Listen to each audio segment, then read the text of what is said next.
There we go. We got it, Bob. Oh, hi. Sorry, we're running a little bit late. Excuse me a sec. Hey, Bob, make fast. Sorry, man. Welcome to Culture in Decline. My name is Peter Joseph. You know, this show is designed for those that want to be a little more skeptical about society, because perhaps you're like me, and as you stumble around this experiment we call global society, you can't help but feel an increasing sense of unease, perhaps even frustration, with respect to how we, the human family, have chosen to organize ourselves on this little planet. The late astronomer and well-known advocate of scientific thought, Carl Sagan, his famed PBS series Cosmos, once invited the question: if we were visited by a superior species from another part of the galaxy, and were forced to explain to them our stewardship of our planet, not to mention the state of human affairs today, would we be proud of what we described? How would we frame our explanation of how almost half of the world, over 3 billion people, are either barely surviving in abject poverty and sickness, or are simply dying off unnecessarily at a rate of about one person every couple of seconds, all occurring in the wake of an advanced technological reality where we could easily feed, clothe, and house every family on Earth in a respectable standard of living? How would we frame the global warfare, 230 million killed by their fellow man in the past 100 years alone? Based on what? Meaningless territoriality, resources, dogmatic, obsolete ideologies? Again, this all occurring in the shadows of a looming scientific recognition that we are indeed simply one family, sharing one household, bound by the exact same laws of nature, and hence the same unifying operational ideology. How about our economic system? The bedrock of what defines our society, not to mention our dominant motivations. How would we explain the reality that rather than organizing ourselves efficiently as a single system to properly manage this household we share, we childishly divide and compete and exploit each other through an archaic, completely environmentally decoupled game? A game, by the way, which not only appears to perpetuate a vast spectrum of social atrocities, but now seems to be further destabilizing society, decreasing our public health. Sorry to say, as an individual, I really don't care what you believe, nor do I particularly respect it. Why? Because I don't really respect what I believe either. There's no evidence to show that any of the traditional values, establishments, or social structures, common practices we have today will be relevant tomorrow. The only thing that appears to stand the test of time is this very notion of change, the ever-evolving understanding of ourselves and the world we inhabit. Perhaps some might think that that's actually the definition of human intelligence. What do you think about that? Less about what we know, more about how vulnerable we are. So when you look out your window, ask yourself, do you see intelligence or do you see dogma? Do you see a culture listening and working to realign itself with the ever-emerging natural orders as they unfold? Or do you see desperately stubborn efforts by many, particularly those in positions of power, trying to keep everything the same to the detriment of the entire human experiment? You know, like you, I might be only one member of this family that is now 7 billion strong. And like most families, yeah, sometimes it's hard for us to agree. But sometimes things get so bad, we need serious intervention. The following series is that intervention in the hope to salvage what is clearly a culture in decline.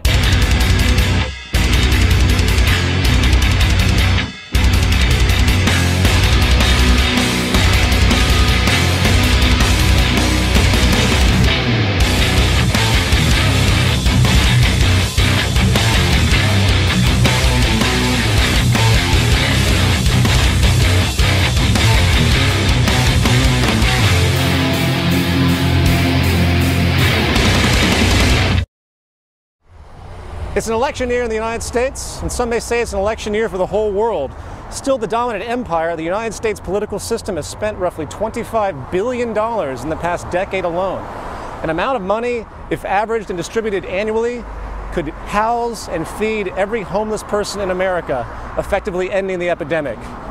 Perhaps like me, by the end of this program, you'll find that money will be better well spent. Be that as it may, the 2012 presidential election is gearing up to be one of the most expensive and ostensibly important elections of all time, given the ongoing debt crisis, the unemployment crisis, and the vast destabilization we see across society. However, I'm not particularly interested in the left or the right, or am I interested in any candidate's political merit? What I'm interested in is the entire idea of global democracy in the tradition as it exists and how it is blindly accepted by the vast majority of people on this planet as being the only option to satisfy their interests and create good well-being and hence societal management in its optimum state. That's what interests me. So, rather than debate about who should be the next president, why don't we step back and consider some broader issues, such as, I don't know, maybe why we even have a president to begin with? What is this, medieval feudalism? I thought the days of kings, dictators, and giving one person enormous power was coming to an end. Or, more generally, doesn't it seem a little absurd to claim a participatory democracy when the public itself actually has zero say when it comes to the actual decisions made by those elected? It's bad enough that those voted in have literally no legal responsibility to do anything they might have claimed on the campaign trail. But if you examine history, you will find the historical fact that the public good has always been secondary to other interests, mainly financial and business interests. Of course, this is common knowledge now, right? I mean, why did the US government, completely against all known public interest, allow the private banking system, a system which actually creates nothing, to be bailed out to the tune of $13 trillion? You have a $14 million oceanfront home in Florida. You have a summer vacation home in Sun Valley, Idaho. You and your wife have an art collection filled with million-dollar paintings. While the public was left out to dry with overflowing private debt, job losses, and a stagnating economy. You know, if we're going to persist with this silly little game we've concocted called the growth economy, where the movement of money defines everything, it might be a good idea to do the math regarding what might actually help this economic system operate at some passable level. Therefore, if you raise taxes on the so-called rich, you're really raising taxes on the job creators. And if the goal is private sector growth, you got to recognize that the best way to create that growth is to leave capital in the treasuries of the job creators. If that money spent on the bank bailout was spent on, say, relieving private household debt instead, while letting Goldman Sachs, JP Morgan, and all of the other technically meaningless, non-producing financial institutions experience the failure and bankruptcy they deserved, simultaneously nationalizing the entire U.S. banking system as a whole, the U.S. economy might have had a chance. Why? Because banks don't actually contribute anything. People with jobs do. You want growth in this type of system, you need jobs. You want jobs, you need demand, and demand requires people having free money to spend. So by helping the public debt burden, you would plant the true seeds of economic growth. Well, of course, as obvious as that may seem, many forget one thing. The bailout had nothing to do with helping the U.S. economy, nor does it or will it work to help any hurting, sovereign economy in the world. Why? Because we live in a plutocracy, not a democracy, and the only true power is actually behind the curtain, not in front. The financial and business powers not only own and control this country, they own and control the whole planet. And no, it's not a conspiracy, it's a value system disorder. As long as a dollar sign is associated with every blade of grass, every plot of land, every fleeting thought or invention, not to mention judging the merit of individuals for their right to life through labor, we should expect nothing less. Since the inception of the state itself, coupled with the underlying power of money as the ultimate driver of human decisions and hence persuasion, the true power has always been financial. And those little people you elect into office every couple of years, they have owners too. And don't you forget it. Democracy, is that something you believe in as it exists today in America? Well, when you say as in believe in, does it exist like forest fires or God or the devil? What is your opinion of the American democratic system as it exists? It's broken. It's deeply, deeply broken. Democracy goes, of course, to Greece, and it's the theory that the people own the government. And is it in practice happening in 2012 in this country? Not close. It's a corporatocracy. So all of this considered, let's now think a little more accurately about this whole democracy deal. Since the tradition of our democracy has to do with representatives elected to apparently do our thinking for us, a critical question becomes, where do these people come from? Why are they the ones on your TV and not others? Did you decide that these people are the best choices to compete for such critical leadership? Or have you noticed that the most pronounced candidates, especially the presidential, sort of come out of nowhere and through the media are given credence merely by repetition of exposure? The term democracy comes from the Greek demos, which means people, and krates, which means rule. And so the people of a given society express their opinions through votes, and policy is created by the majority's interest. It appears the process was formalized in ancient Greece and has been adapting ever since.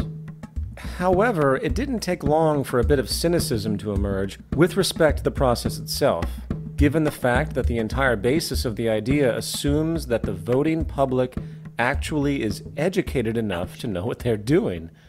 Franklin D. Roosevelt once acutely stated, "Democracy cannot succeed unless those who express their choice are prepared to choose wisely. The real safeguard of democracy, therefore, is education." Winston Churchill, on the other hand, was a little less forgiving, stating, "The best argument against democracy is a 5-minute conversation with the average voter." And, of course, the infamous Mark Twain jumped to the inevitable punchline, stating, "If voting made any difference, they wouldn't let us do it." I would like you to ask yourself, if we were in the ruling class, the investment ownership class, to paraphrase Thorstein Veblen, and we wanted to preserve our interests against any interference, what would we do? Well, first we need to take the broadest possible view we can. We need to make sure the voting public is as uninformed as possible regarding relevant issues that might contradict our establishment's practices. Coupled with that, we also need to eliminate as much independent, logical, causal, scientific thought as possible. So, let's support an extremely underfunded, outdated, and deprived public educational system. A system focused on merely getting a person a job one day, not teach them how to critically and logically think. At the heart of democracy really is the basic assumption that the public is well educated about critical thought, they know how to think about things and evaluate, and therefore they can make proper decisions, right? What is your opinion on American education and hence its effect on the democratic process? I think that, we have multiple problems in the education in America. One, I think we're dealing with the dumbing down of America. And do you feel that this sort of poor educational system actually benefits the establishment? Oh, absolutely. Absolutely. Keep them stupid, keep them easily entertained. If they're uninformed, they can't fight back. However, to further reinforce this, we also need to push and reward belief systems that support passive obedience. Belief systems and values that are stubborn, irrational, and promote closed thinking. Religion becomes super helpful in this circumstance. Is it possible that religion is being politicized and that candidates are using it as a tool? I believe that God created the universe. And we're enjoined by Scripture and the Lord Jesus to oppose it with all our might. Let us not pray that God is on our side in a war or any other time, but let us pray that we are on God's side. May God bless the Seventh-day Adventist Church. I thank the God who loves us, the God who gave us life, who gave us our being. And so to every sailor, soldier, airman, and Marine who's involved in this mission, let me say, you're doing God's work. If people are groomed to be obedient and follow blindly, they are ripe to extend that obedience to others who claim authority. Check. Next, it's critical we recognize a unique sociological characteristic of the human condition, something we will call herd psychology. This is the tendency for us humans when faced with mass appeal to often behave in extremely thoughtless and malleable ways. In the words of Charles Mackay, famed author of Extraordinary Popular Delusions and the Madness of Crowds, "Men, it has been said, think in herds. It will be seen that they go mad in herds, while they only recover their senses slowly and one by one." However, this doesn't just apply to, say, a soccer riot. Such mob persuasion can be generated through simply shared cultural events. Remember September 11th? Talk about mass insanity. This event created an immediate crowd madness with fear and revenge. And it didn't take long for the U.S. government, and other governments in fact, to harness that madness and funnel support for draconian legislation and illegal invasions. However, this herd psychological tendency is not only very useful for implanting and guiding perceived issues of importance, it is also critical in setting rigid limits of debate, creating the tendency for those who begin to question beyond those limits to be ostracized and rejected by the herd itself. You know, if someone talks about a more equitable distribution of income in society, all the growth that has occurred in our country over the last decade or more has gone to the upper 1-2%. Fucking communists. If someone speculates about the obvious power manipulation and corruption, God damn it, I am so sick of these conspiracy theorists and their lies. The Federal Reserve does not collude for its own self-interest. And heaven forbid we get those do-gooders who want to actually apply modern scientific knowledge and improve society with it. Yeah, right. Feed, clothe, and house everybody on Earth with technology? Utopian jackasses. Remember, probably the greatest way to control human thought is to establish a deep fear of social rejection and associate that fear to culturally taboo subjects. So, that groundwork in motion, we now have to deal with the pesky problem that the public just might wise up enough and work to maneuver a person into political power that will cause us problems. Therefore, some more specific structural safeguards are in order. Basically, we need to make sure those unwanted candidates are unable to get anywhere near the major outlets for public digestion. And if they do, the practice is to treat them like freaks. Are you suggesting that heroin and prostitution are an exercise of liberty? What you're inferring is, you know what? If we legalize heroin tomorrow, everybody's going to use heroin. How many people here would use heroin if it was legal? How do we do that? With money. And our corporate constituency has plenty. We just need to make sure the use of this money for political influence goes uninhibited.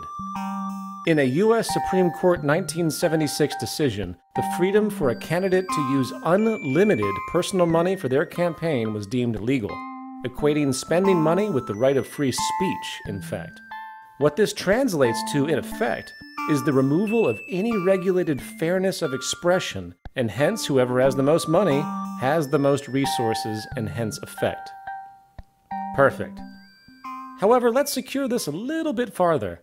Let's also make sure that our corporations are given the legal right to promote our little puppets without limit. Luckily, in 2010, our pals again at the U.S. Supreme Court confirmed that the government may not restrict political spending by any corporation in candidate elections, as they are, once again, protected by the First Amendment.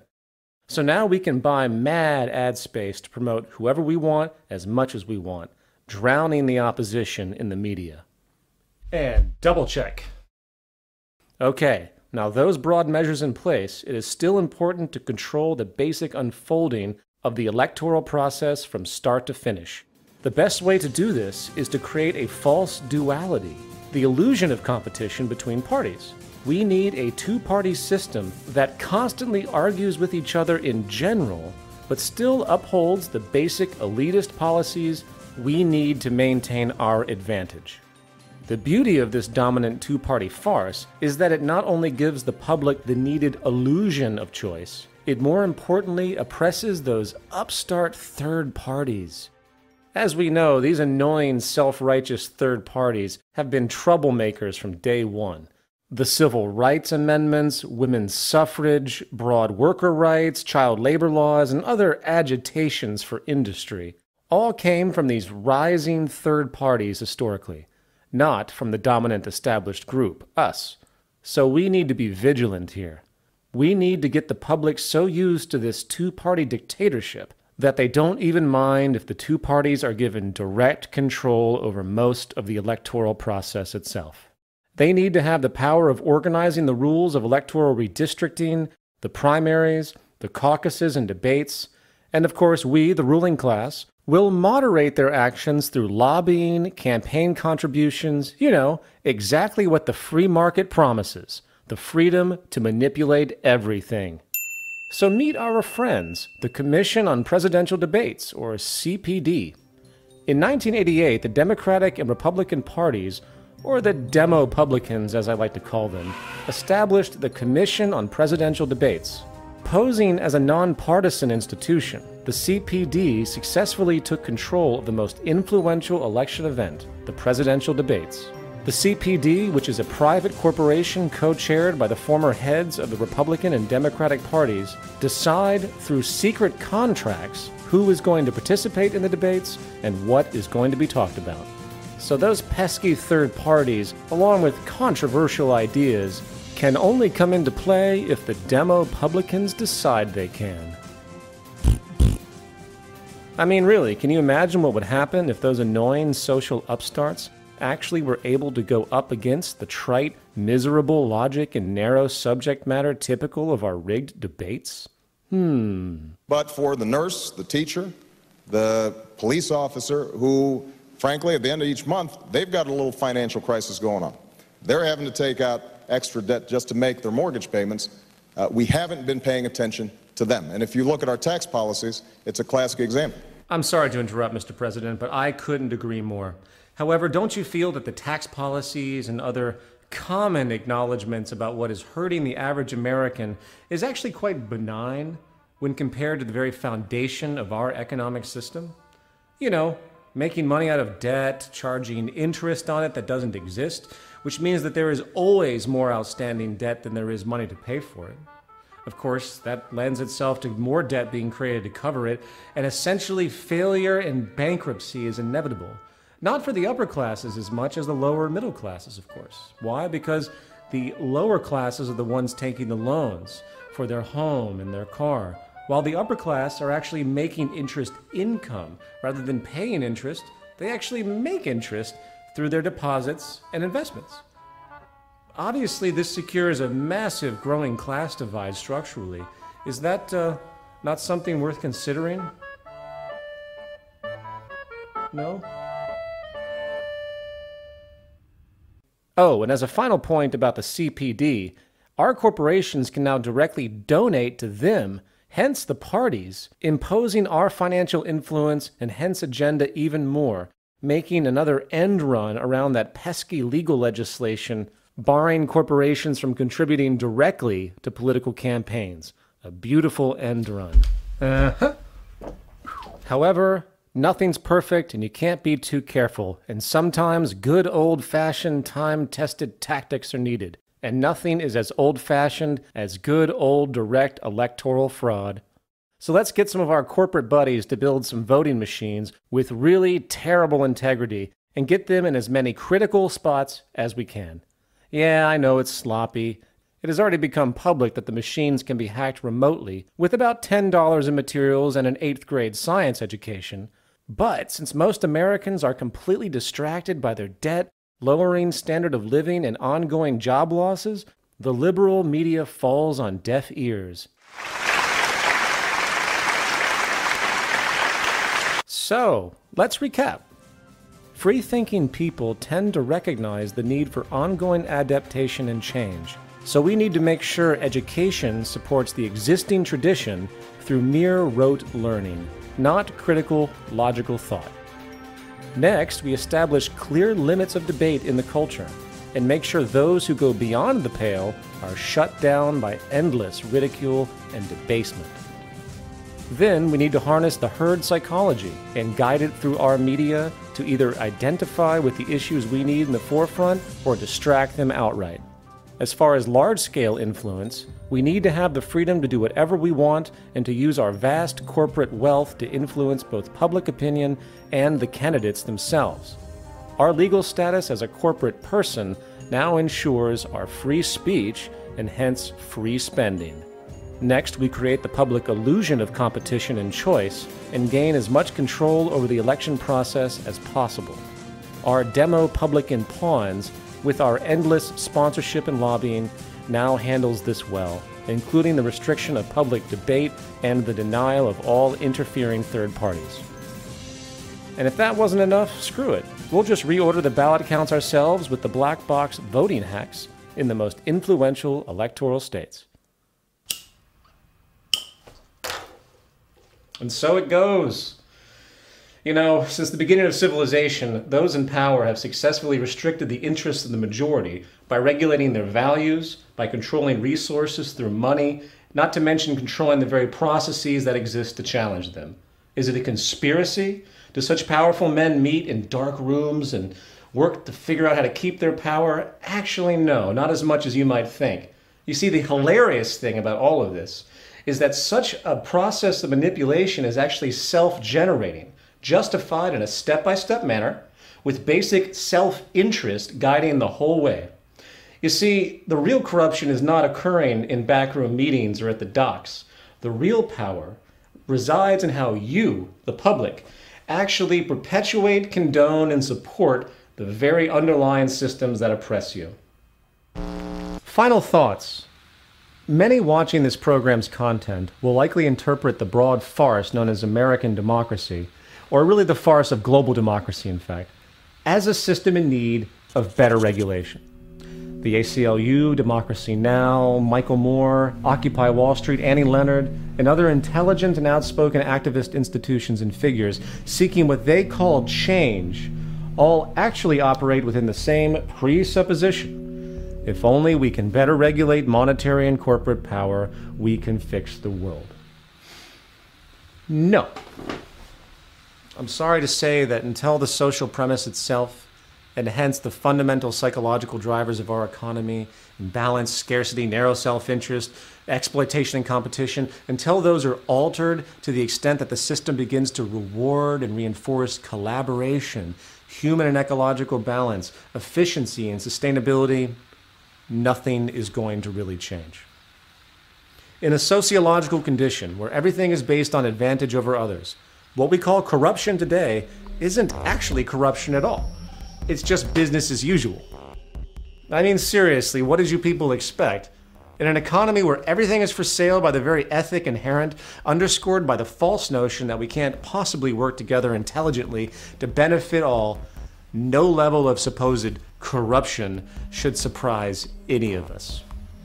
So, in short, to assume we're going to perpetuate this economic philosophy here and then contradict it over here with the idea that certain elements of society should be off limits from monetary manipulation and gain is completely naive and absurd.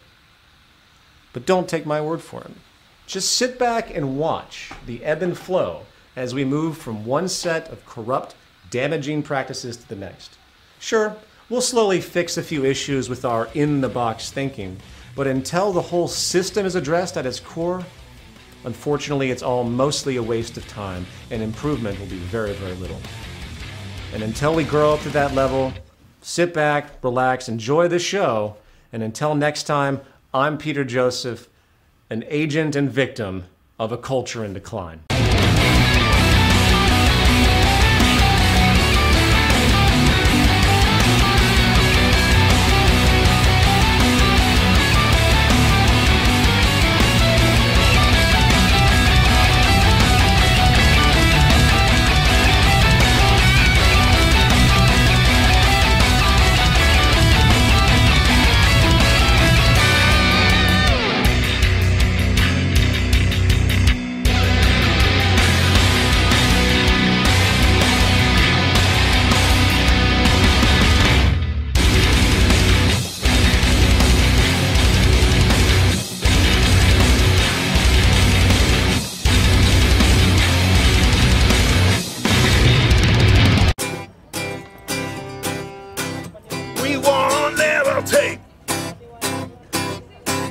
Not corporate tyranny.